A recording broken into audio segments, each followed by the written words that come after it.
Hi there.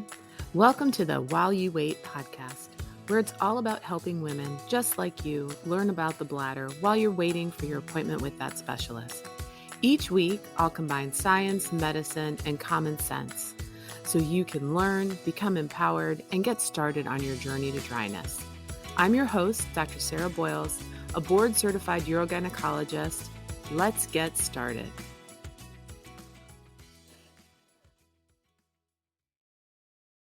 Hi there.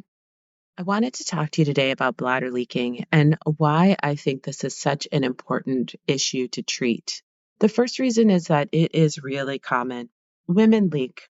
About a third of all women leak. And because it's so common, people accept it as normal and a normal part of aging. But that's not true. There are other things that happen as we age. It's more common to have high blood pressure or develop diabetes, and those are things that we all treat. This is really a system failure, just like many other parts of the body can fail over time, and it is something that we should be treating. It also has such a dramatic impact on women's personal lives, their social lives, the way they feel about themselves, their body image, their personal relationships. It has an impact on your future health, right? Women who leak are more likely to have more medical conditions. They're more likely to have falls and fractures over time. They're more likely to be hospitalized. So there is a downstream reason why you should fix it. And then the last reason that I think it's important to treat, even when it's a small problem, is that it is actually easier to treat when it's a small problem. And so if you could easily treat it with physical therapy and figuring out how to use your body mechanics in a more optimal way, and this would then help you for the rest of your life, I think that's something that you should do right away.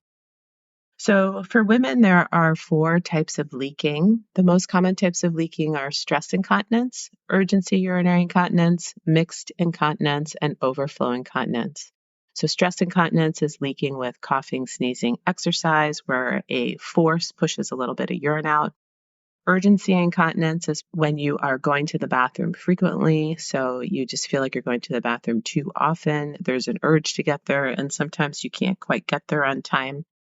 Mixed urinary incontinence is when you have both. So you can have stress incontinence and urgency incontinence. And sometimes it's hard to pick out the symptoms and figure out exactly what's going on, but you can definitely have mixed. And then overflow happens when you just aren't emptying very well. And that is the least common type of leaking in women. So in terms of treatment, you need to know why you leak in order to figure out how to treat it, because there are different treatments for each type of leaking.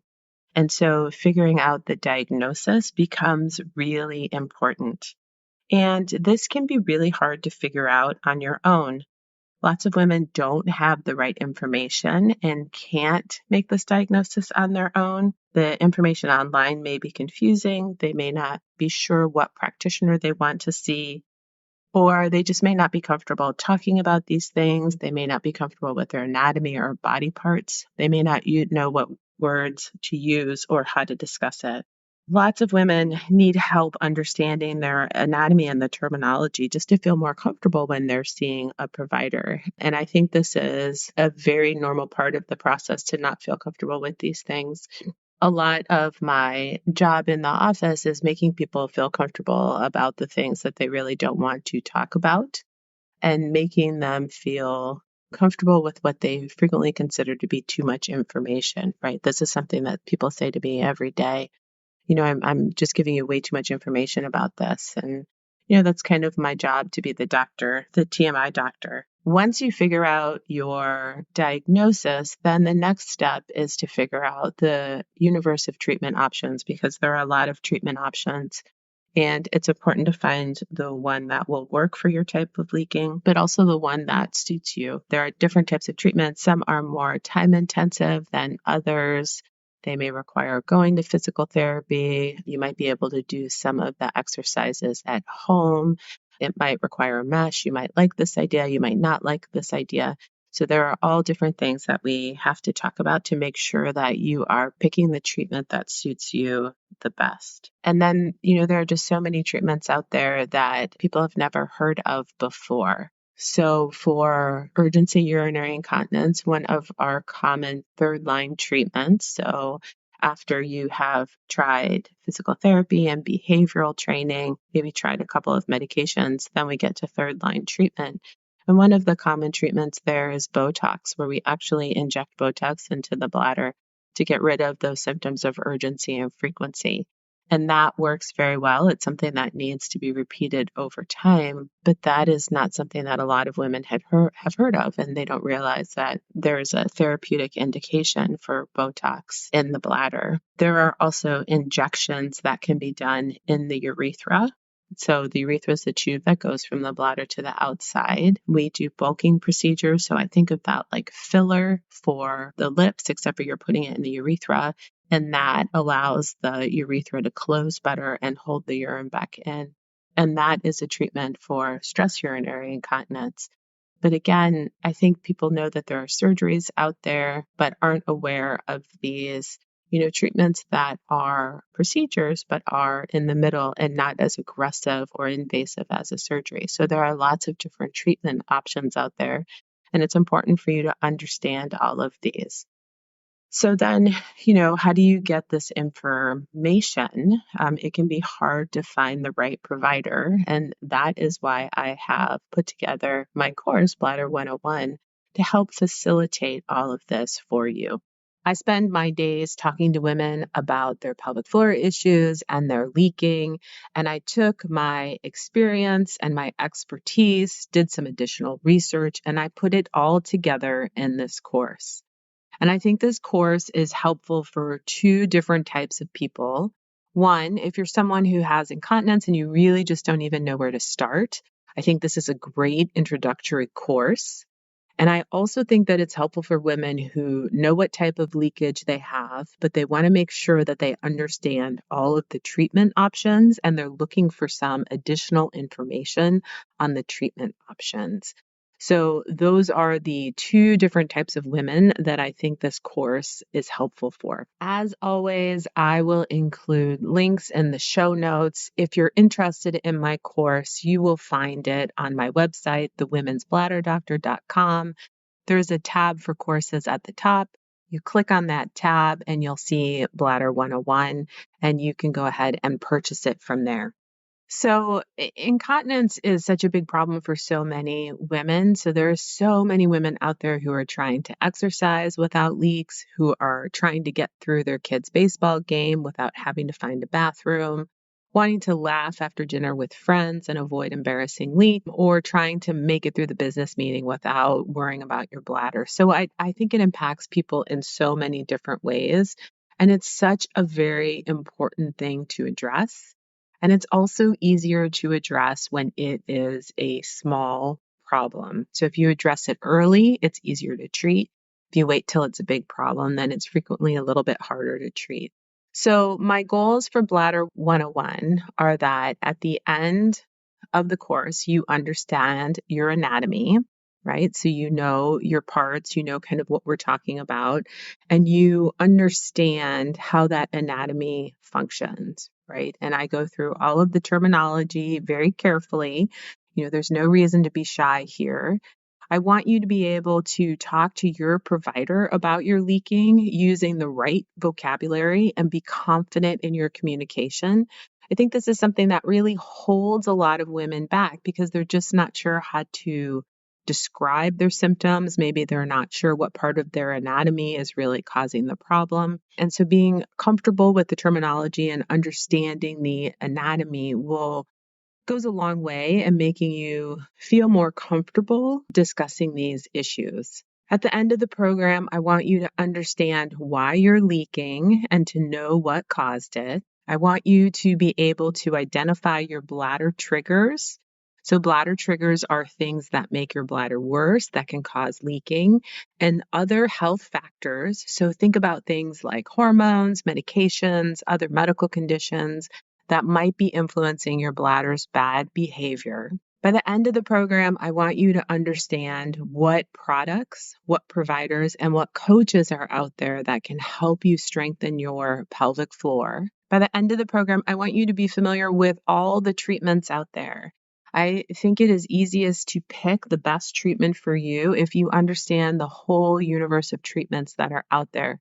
So we talk about everything, and it's important for you to hear that, even if there are treatments that really, you don't like. By the end of the program, I want you to be able to confidently pick a treatment that'll work for you and fit your lifestyle, right? Because if it doesn't suit you, you won't stick with it.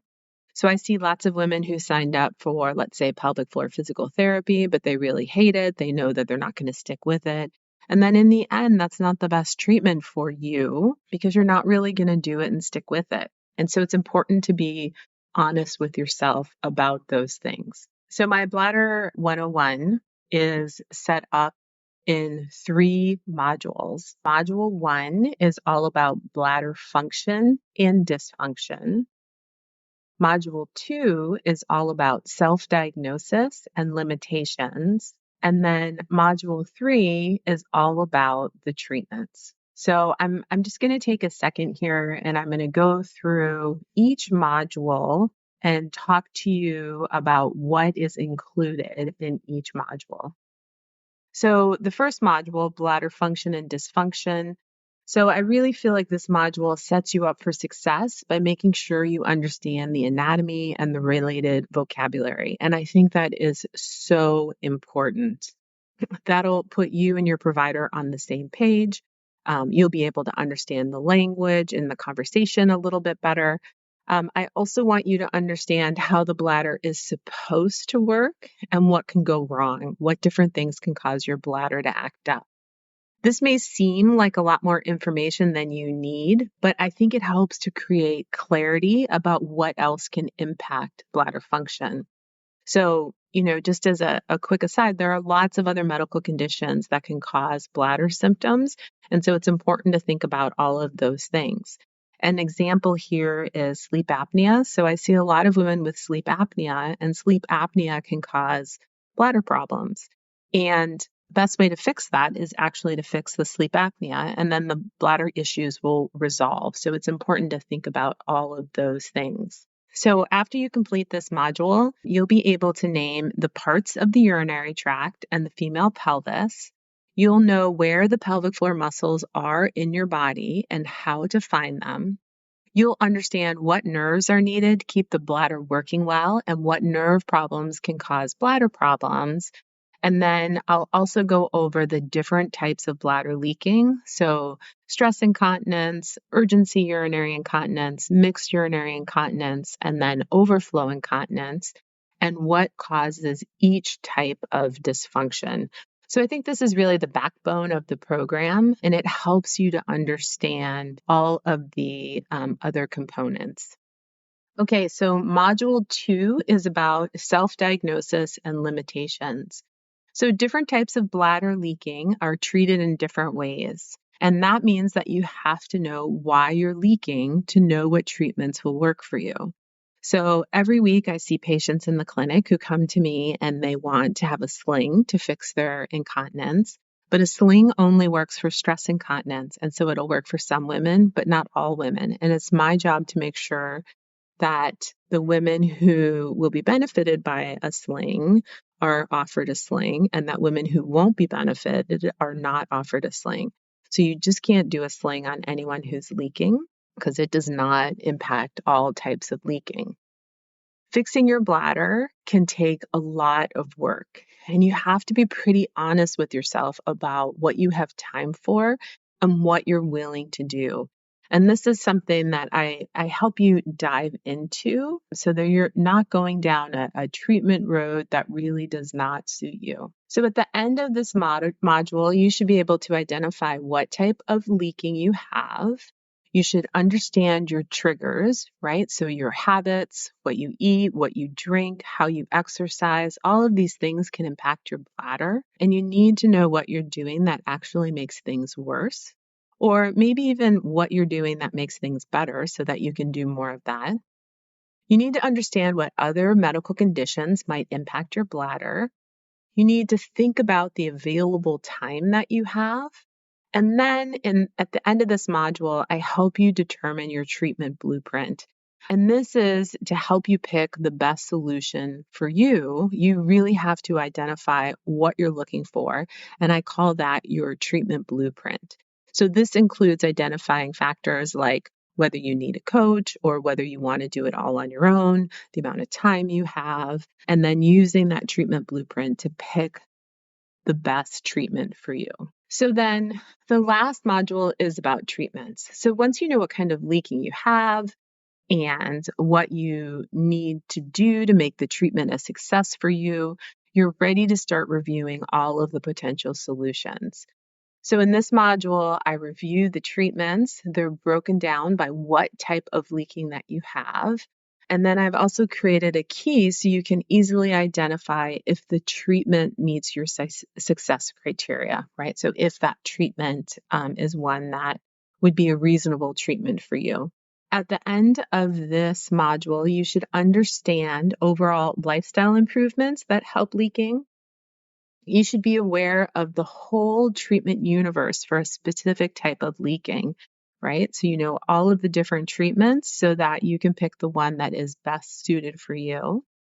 And then you can see how each treatment meets your treatment blueprint. So once you've identified what's important to you when you're looking for a solution, I've created a key to help you evaluate all the treatments with this blueprint and a decision guide to help you pick a method to strengthen your pelvic floor.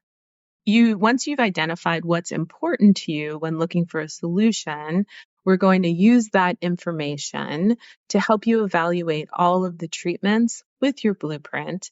And then there's a decision guide to help you pick a method to strengthen your pelvic floor.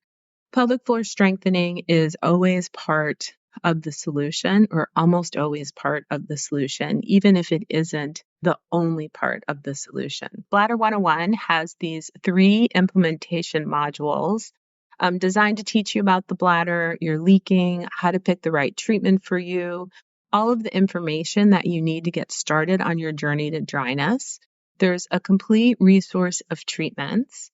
There is a comprehensive decision guide, and then you would have lifelong access to the modules as long as the course is available. Bladder 101 is a course that I'm really proud of. It has helped so many women out there.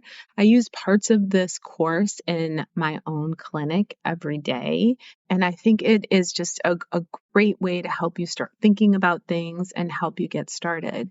And even if you're not ready to embark on a solution yet, I think it is always so helpful for women to know what is all out there and that there are lots of treatments and there are lots of things that you can do. And there are more treatments being developed all of the time. So it's something that you can be very optimistic about. You can know that it is all very treatable. This is definitely something that we can make better. I hope this information is helpful for you. You know, that there's no time like the present to go ahead and get started. You know, if you're bothered by your bladder leaking, there's no reason to wait because it is easier to treat when it is a small problem. And the benefits of treating the leakage are kind of infinite. Women that have bladder leaking have lower self-esteem, they feel more self-conscious, they have body image issues. And by treating the leaking, kind of all of those things go away and people become more active and more social. And all of those things help us really age gracefully. So I encourage you to do something and get started. Thanks for listening. If you want more information about me or my online work, check out my website at www.thewomensbladderdoctor.com.